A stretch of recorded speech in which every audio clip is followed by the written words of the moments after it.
আল্লাহর ইবাদত বাদ দিয়ে অন্য কারো ইবাদত করা হলো শিরক। এই এক আয়াতের মধ্যে রব্বে কারীম আমাদেরকে কত বড় নির্দেশ করেছেন, ওয়া বিল ওয়ালিদাইনি ইহসানা। এরে আমার বান্দারা, আমি আল্লাহর ইবাদতের পরে তোর মা বাবার সাথে ভালো ব্যবহার করবি। আমি আল্লাহর ইবাদতের পরে আমার ইবাদত হলো নামাজ, রোজা, হজ, যাকাত। ইসলামের যতগুলা ফরজিয়াত ইবাদত আছে সমস্ত ইবাদত পালনের পরে তোদের একটা কাজ হলো তোদের মা বাবার সাথে তোমরা ভালো ব্যবহার করবা। এর আগে আল্লাহ বলে আমার ইবাদত ছাড়া অন্য কারো ইবাদত করা যাবে না, আমার ইবাদত করা তোমাদের জন্য ফরজ। যদি আমাকে ছেড়ে অন্য কারো ইবাদত করো তাহলে শিরক হয়ে যাবে। শিরক হলো সবচেয়ে বড় কবিরা গুনাহ। তাহলে একই আয়াতে আল্লাহ তাআলা বললেন মা বাবার সাথে ভালো ব্যবহার করো, মা বাবার সেবা যত্ন করো। তাহলে মা বাবার সাথে ভালো ব্যবহার করা, সেবা করা, যত্ন করা ফরজ। হে আমার ভাইও, নামাজ যেমন ফরজ, মা বাবার সেবা যত্ন করা তেমন ফরজ। রোজা যেমন ফরজ, মা বাবার সাথে ভালো ব্যবহার করা ফরজ। যাকাত যেমন ফরজ, মা বাবার সেবা যত্ন করা তেমন ফরজ।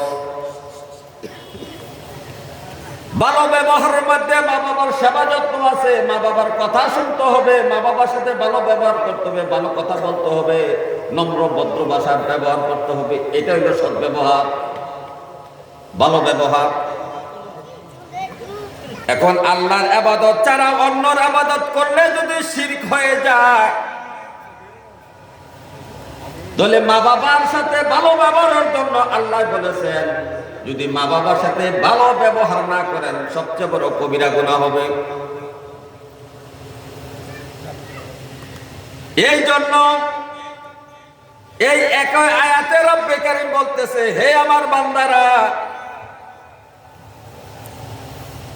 মা বাবার সাথে নম্র ভদ্র ভাষায় কথা বলো।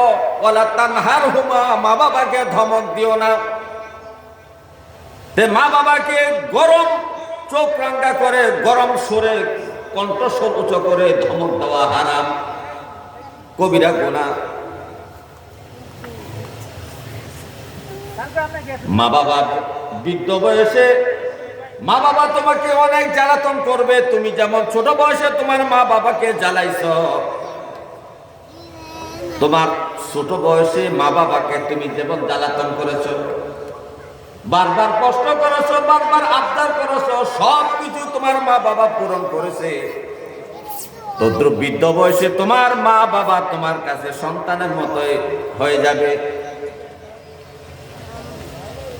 সুতরাং তুমি তোমার সন্তানকে যেমন ধমক দাও না, তাকে রাগান্বিত করো না, তাকে মারো না, তাকে বরংস সে যদি বিরক্ত করে তারপর তুমি তাকে মহাব্বত করে ভালোবাসে তাকে কোলে নাও। যা চায় তাকে চাহিদা পূরণ করার জন্য দোকানপাটে, হাটে, বাজারে নিয়ে যাও। তদ্রুপ বান্দারে, তোমার মা বাপ বৃদ্ধ অবস্থায় তোমার কাছে যখন আবদার করবে, ছোট মানুষের মতো আবদার করবে। ছোট মানুষ যেমন বিবেক খাটায় আবদার করে না যে আমার বাবা আমাকে এটা দিতে পারবে কিনা, আমার মা এখন আমাকে এটা খাওয়াইতে পারবে কিনা, এই বিবেক খাটায় যেমন ছোট বাচ্চা মা বাবার কাছে আবদার করে না, ঠিক তেমন ভাবে বৃদ্ধ বয়সে মা বাবা বিবেক খাটাইয়া সন্তানের কাছে এমন আবদার করতে পারে না। মনে যা চায় তা বলে ফেলে। এই বলাতে তোমার বাবা যেমন তোমার বৃদ্ধ অবস্থায় তোমার সাথে রাগান্বিত হয় নাই, খারাপ ব্যবহার করে নাই, এরে বান্দা তদ্রুপ তোমার মা বাবা তোমার কাছে বৃদ্ধ অবস্থায় পৌঁছে গেলে মা বাবার কথায় তুমি তেমন রাগান্বিত হবে না, ধমক দিবে না। ধমক দেওয়া হারাম। আজকের সমাজের মানুষের দিকে তাকালে দেখা যায় মা বাবার সাথে উচ্চ কণ্ঠে কথা বলে, রাগ দিয়ে কথা বলে, চোখ রাঙিয়ে কথা বলে, এগুলা হারাম, কবিরা গুনাহ। শুধু নামাজ না পড়লে কবিরা গুনাহ, চুরি করলে কবিরা গুনাহ, সুদ খাইলে কবিরা গুনাহ, ঘুষ খাইলে কবিরা গুনাহ, বেপরদা চললে কবিরা গুনাহ নয়। এই মা বাবার সাথে আমরা কত কবিরা গুনাহ করি। মা বাবাকে ধমক দিয়ে কথা বলা কবিরা গুনাহ, মা বাবার খাদ্যের খোঁজ খবর না নেওয়া কবিরা গুনাহ, মা বাবার শরীরের মধ্যে ভালো পোশাক আছে কি নাই সেটা দেখা আমাদের উপর ফরজ। যদি মা বাবার শরীরের কাপড় চোপড়ের দিকে আমাদের নজর না থাকে সেটাও আমাদের কবিরা গুনাহ। হে আমার ভাইও, আল্লাহ তাআলা কোরআনের মধ্যে অনেক নবীদের দোয়া উল্লেখ করে দিয়েছেন। হযরত ইয়াকুব আলাইহিস সালাম তার সন্তানদের হেফাজতের জন্য সিরিয়া থেকে মিশরে পাঠাইছেন। মিশরের সন্তানরা যখন বিপদ আপদ থেকে হেফাজতে থাকে তার জন্য ইয়াকুব নবী আল্লাহর কাছে দোয়া করতেছেন সন্তানের হেফাজতের জন্য। ফাল্লাহু খায়রুন হাফিজা ওয়া হুয়া আরহামুর রাহিমিন। সন্তানের ভালো থাকার জন্য, সন্তানের সন্তান সম্পদ আহলে আওলাদ এবং নিজে ভালো থাকার জন্য দোয়া করেছেন ইয়াকুব নবী। আল্লাহ তাআলা বললেন, হে আমার বন্ধু নবী গো, আপনার দোয়াটা আমার ভালো লাগছে, পছন্দ হয়েছে। আপনার এই দোয়াটা আমার আখির নবীর উম্মতের জন্য আমি কোরআনের উল্লেখ করে দিলাম। এই জন্য কোরআনের মধ্যে আল্লাহ আয়াতটা উল্লেখ করে দিয়েছেন আমরা যেন আমাদের সন্তানরা হেফাজতের জন্য, রাস্তাঘাটের জন্য দুর্ঘটনা না পড়ে, বিপদ আপদে না পড়ে, তার জন্য আমাদের নবীর ইয়াকুব নবীর কথা স্মরণ করে তার দোয়ার সাথে দোয়া মিলাইও আমরা পড়ব, আল্লাহু খায়রুন হাফিজা ওয়া হুয়া আরহামুর রাহিমিন। হে আমার ভাইও, ইব্রাহিম নবী দোয়া করেছেন, রব্বি হাবলি মিনাস সালিহিন, রব্বে কারীম, আমাকে একটা নেককার সন্তান দেন। কি সন্তান চাইছে? নেককার সন্তান। আল্লাহ বলে, হাবিব, হে আমার খলিল, আপনার এই দোয়াটা আমার পছন্দ হয়েছে, যান আমার আখির নবীর উম্মতের জন্য আমি দোয়াটা বরাদ্দ করে দিলাম। যার কারণে কোরআনে আল্লাহ এই আয়াতটা উল্লেখ করে দিয়েছে, রব্বি হাবলি মিনাস সালিহিন। তাহলে বিভিন্ন নবীর দোয়া কোরআনে আল্লাহ উল্লেখ করেছেন আমাদের জন্য, উম্মতি মুহাম্মদের জন্য। কিন্তু স্বয়ং আল্লাহ তাআলা কোরআনের মধ্যে অনেকগুলো দোয়া বান্দাকে শিখাইছেন। এর মধ্যে একটা সর্বশ্রেষ্ঠ দোয়া হইল, রব্বির হামহুমা কামা রব্বায়ানি সগীরা। আল্লাহ যেন বুঝাইতে চাইছে, রে বান্দা, তোর মা বাবার জন্য দোয়া করতে গেলে তুই ভুল করতে পারস, এদিক সেদিক বলে ফেলতে পারস। সুতরাং আমি স্বয়ং আল্লাহ তোকে দোয়া শিখাইয়া দিলাম, তোর মা বাবার জন্য দোয়া করবি এইভাবে, রব্বির হামহুমা কামা রব্বায়ানি সগীরা। হে আল্লাহ, আমার মা বাবা আমাকে ছোটবেলায় যেভাবে আদর যত্ন করে, মায়া মহাব্বত করে লালন পালন করেছে, আমাকে লালিত পালিত করেছে, হে আমার মাবুদ, আমার মা বাবাকে আপনি কবরে থেকে শুরু করে হাসর পর্যন্ত এইভাবে আমার মা বাবাকে আপনি লালন পালন করিয়ে। আমার মা যেমন আমার শীত সহ্য করে নাই, গরম কাপড় দিয়ে আমার ঘাওটা দেখে দিয়েছে, রব্বে কারীম, আমার আব্বাকে আম্মাকে কবরে শোয়ালাম, মাওলা গো, আমার আব্বা আম্মা যেন শীতে কষ্ট কবরে না পায়, যেভাবে আমাকে ছোটবেলায় আমার মা আমাকে আরামে শোয়াইছে, তদ্রুপ তোমার জান্নাতের পোশাকের দ্বারা, জান্নাতের চাদরের দ্বারা, জান্নাতের মেহমানদারির দ্বারা আমার মা বাবাকে কবরে এইভাবে তুমি খিদমতের ব্যবস্থা করিও।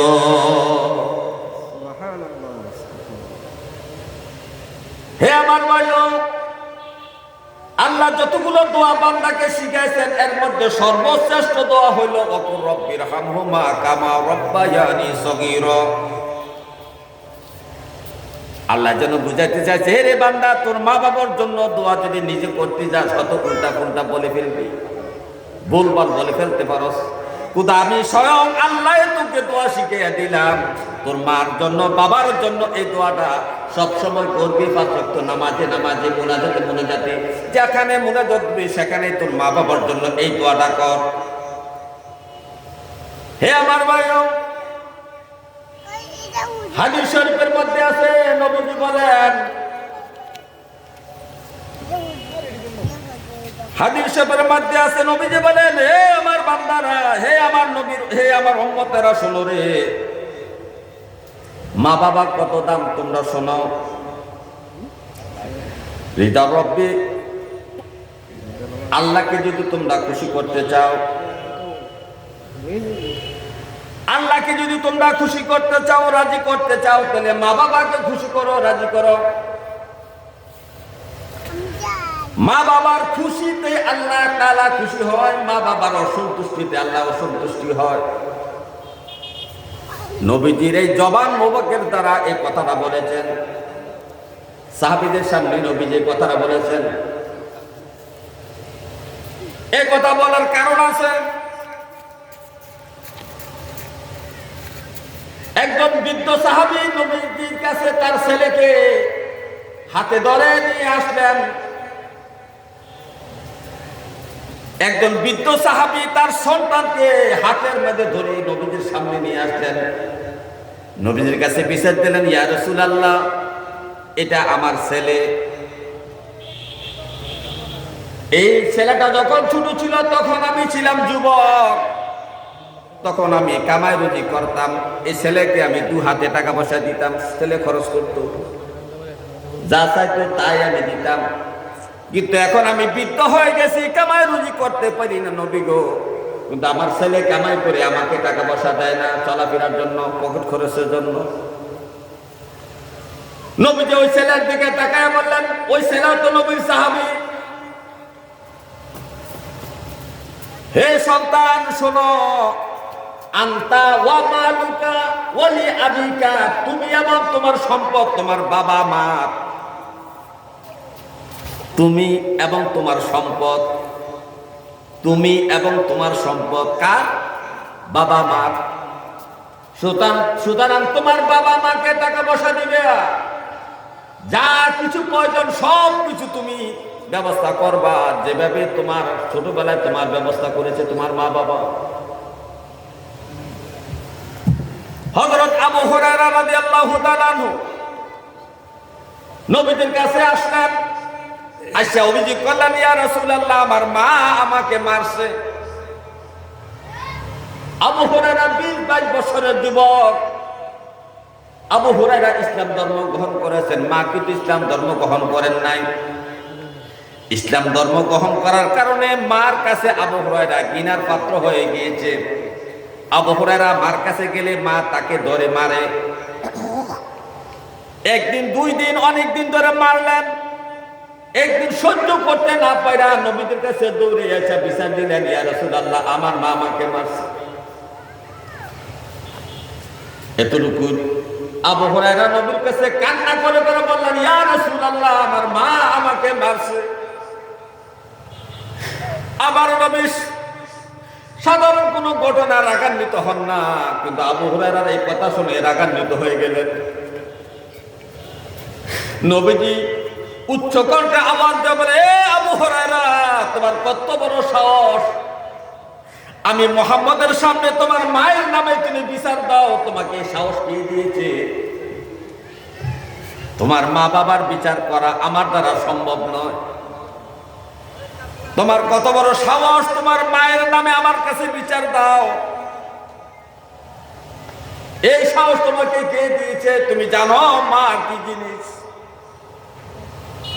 আরেকদিন আবু হুরায়রা বিচার দিয়ে আবার নবীর কাছে আসলেন মায়ের বিষয়ে অভিযোগ নিয়া। বলতেছি, ইয়া রাসূলুল্লাহ, কতদিন তো বিচার দিলাম মায়ের বিরুদ্ধে, আপনি রাগান্বিত হয়ে গেলেন, কিন্তু আজকে আপনার কাছে বিচারের জন্য আসি নাই নবী, একটা প্রার্থনা নিয়ে আসি, একটা আবদার নিয়ে আপনার কাছে আসি নবী গো। আপনি যদি আমার মার জন্য একটু দোয়া করতেন, আমার মা যদি মুসলমান হইয়া যাইত, আমার মা মুসলমান হওয়ার জন্য একটু যদি আপনি দোয়া করতেন গো নবী, এই জন্য আপনার কাছে আসছি। আমার নবীজি হাত উঠাইয়া আল্লাহর কাছে বলে, আল্লাহ, আবু হুরায়রার মাকে তুমি ইসলাম ভিক্ষা দাও। আবু হুরায়রা মায়ের জন্য দোয়া করলেন। আবু হুরায়রা দৌড়ে বাড়িতে গেলেন, যাই দেখতেন সত্যি সত্যি নবীর দোয়া কবুল হয়ে গিয়েছে। আবু হুরায়রার মা ডাক দেয়া বলতেছে, আবু হুরায়রা, ইসলাম ধর্ম গ্রহণ করার কারণে আমি এতদিন তোকে মারছি, কিন্তু আমি অনুতপ্ত, দুঃখিত। তুই তো ভালো জায়গায় গেছো, ভালো ধর্ম গ্রহণ করেছো, মোহাম্মদ তো ভালো লোক, আহা আবু হুরায়রা, এখন আমাকে কলমা পড়াইয়া দাও, অথবা আমার নবীর দরবারে আমাকে নিয়ে যাও। দরুদ বলুন সুবহানাল্লাহ। এরকম সাহাবীদের অনেক ঘটনা আছে। আলকামা রাদিয়াল্লাহু তাআলা আনহুর ঘটনা আছে। মায়ের সাথে অবাধ্য হওয়ার কারণে, খারাপ ব্যবহারের কারণে জব বন্ধ হইয়া মৃত্যুবরণ করার অবস্থা হয়ে গিয়েছে। সাহাবীদের বিভিন্ন ঘটনা মা বাবার সাথে অবস্থা দেখিয়া সমস্ত মসজিদ নববীর মধ্যে সাহাবীদের সামনে নবীজি বললেন, এরে আমার সাহাবারা শোনো, রিদা রব্বি ফি রিদাল ওয়ালিদাইন, মা বাবার সন্তুষ্টি আল্লাহর সন্তুষ্টি, ওয়া শাকাতু রব্বি ফি শাকাতিল ওয়ালিদাইন, মা বাবার অসন্তুষ্টি আল্লাহর অসন্তুষ্টি। রে আমার সাহাবারা, হে আমার ভবিষ্যৎ উম্মতেরা, সাবধান, মা বাবাকে অসন্তুষ্ট করবা না, মা বাবাকে গালি দিবে না, মা বাবার সাথে খারাপ ব্যবহার করবা না।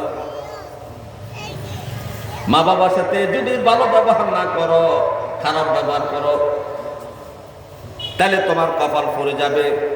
কিতাবের মধ্যে উল্লেখ করা হয়েছে অবাধ্য সন্তানের নামাজ কবুল হবে না। যে নামাজের মা বাবা যদি তাকে অভিশাপ দেয়, তার সাথে অসন্তুষ্ট থাকে, ওই সন্তানের নামাজ কবুল হবে না। আপনি যত বড় আশিকে রাসূল হন, যত বড় পীরের মুরিদ হন, যত বড় আলেম হন না কেন, যদি আপনার মা বাবা আপনার প্রতি অসন্তুষ্ট থাকে, আমি কসম করে বলছি, কিতাবের কথা, আপনার একটা সেজদাও আল্লাহ কবুল করবে না। তাহলে নামাজ কবুলের শর্ত হলো মা বাবার সাথে ভালো ব্যবহার করা। অন্য জায়গায় আছে, হে আমার উম্মতেরা শোনো, লা ইয়াদখুলুল জান্নাতা আকুন। নবীজি জবানের দ্বারা বলছেন, এই জবানের দুই ঠোঁটের মাঝখানে ফাঁকা জায়গা থেকে নবী বলছেন, লা ইয়াদখুলুল জান্নাতা আকুন, মা বাবার অবাধ্য সন্তান জান্নাতে যাবে না। নবীজি বলছেন, মা বাবার অবাধ্য সন্তান জান্নাতে যাবে না। অবাধ্য সন্তান যদি 50টা হজ নিয়ে মৃত্যুবরণ করে, কোটি কোটি টাকা দান সদকা করে যদি মৃত্যুবরণ করে, মসজিদ বানায় যদি মৃত্যুবরণ করে, আরে মাদ্রাসা বানায় যদি মৃত্যুবরণ করে, হাজার হাজার হজ উমরা নিয়ে যদি মৃত্যুবরণ করে, নবীর কথাই সত্য প্রমাণ হবে। লা ইয়াদখুলুল জান্নাতা আকুন, নবী বলছেন অবাধ্য সন্তান জান্নাতে যাবে না। প্রশ্ন করতে পারেন, হুজুর এখনকার মা বাপরা একটু ঝামেলা করে। এটা আমরা মানি, কিছু মা বাপ ঝামেলা করে, সত্য। আপনাকে ধৈর্য ধারণ করতে হবে, আল্লাহ আপনাকে পরীক্ষায় ফেলাইছে। যে মা বাপ সন্তানের সাথে একটু উল্টা পাল্টা কাজ করে, আচার আচরণ করে, বুঝতে হবে মা বাপ দিয়ে আপনাকে পরীক্ষায় ফেলাইছে। আইয়ুব নবীকে রোগ দেয়া পরীক্ষায় ফেলাইছে, ইউনূস নবীকে মাছের পেটে ঢুকে পরীক্ষায় ফেলাইছে, ইব্রাহিম নবীকে আগুনে কুণ্ডুলেতে ফেলাইয়া পরীক্ষা ফেলাইছে, আমার নবীকে তায়েফে পাঠাইয়া পরীক্ষায় ফেলাইছে। আর আপনাকে মা বাবা দিয়া একটু পরীক্ষা ফেলাইছে, আপনি সহ্য করতে পারবেন না, ধৈর্য ধারণ করতে পারবেন না, তাহলে কেমনে আপনি নবীর জান্নাতে যাইবে? কেমনে যাইবে? যদি কারো মা বাপ সন্তানের প্রতি অন্যরকম আচার আচরণ করে, বুঝতে হবে আল্লাহ আপনাকে পরীক্ষায় ফেলাইছে। এই জন্য নামাজ পড়ে পড়ে আল্লাহর কাছে মুনাজাত করে কান্নাকাটি করবে, রব্বে কারীম, বাবাকে জান্নাত থেকে বঞ্চিত করিয়েন না। আমার মা বাবার খেদমত করার তৌফিক দেন মাবুদ। আমার মা বাবাকে আমার সাথে মহব্বত বাড়াইয়া দেন, আমার প্রতি মহব্বত বাড়াইয়া দেন, আমার মহব্বত আমার মা বাবার প্রতি বাড়াইয়া দেন, আমাকে জান্নাত থেকে আপনি বঞ্চিত করিয়েন না। কিন্তু আজকে যাদের মা বাপ সন্তানের প্রতি উল্টা পাল্টা ব্যবহার করে, আচরণ করে, টাকা দিয়া, জমি দিয়া, টাকা দিয়া, পয়সা দিয়া, বাড়ি দিয়া, সবকিছু দিয়া যা কিছু করতেছে, এটা আপনাকে পরীক্ষা ফেলাইছে আল্লাহ। সুতরাং আপনি একজন নামাজ পড়ে মা বাবার মহব্বত বৃদ্ধির জন্য তো আল্লাহর কাছে কোনোদিন মুনাজাত করেন নাই। আর আপনি যদি এটা ধৈর্য ধারণ না করতে পারেন, যদি মা বাবার সাথে আবার যদি উল্টে আপনি খারাপ আচরণ করেন, আপনার কিন্তু কপাল পড়ে যাবে। আপনি অবাধ্য সন্তান হিসেবে পরিগণিত হবেন, আপনার জন্য জান্নাত হারাম হয়ে যাবে। এটা নবীদের জবান মোবারকের কথা। সুতরাং আজকে যারা মা বাবার অবাধ্য হইয়া পীর সাহেবের দরবারে আসা যাওয়া করেন, আব্দুল কাদের জিলানের মুরিদ যদি হন, বাবা শাহজালালের মুরিদ যদি আপনি হন, বড় বড় বুজুর্গ ব্যক্তির মুরিদ যদি আপনি হন, খোদার কসম করে বলছি আপনার পীর সাহেব জান্নাতের দ্বার প্রান্ত আপনাকে নিতে পারবে না যতক্ষণ পর্যন্ত নবীর হাদিস বাস্তবায়ন হবে।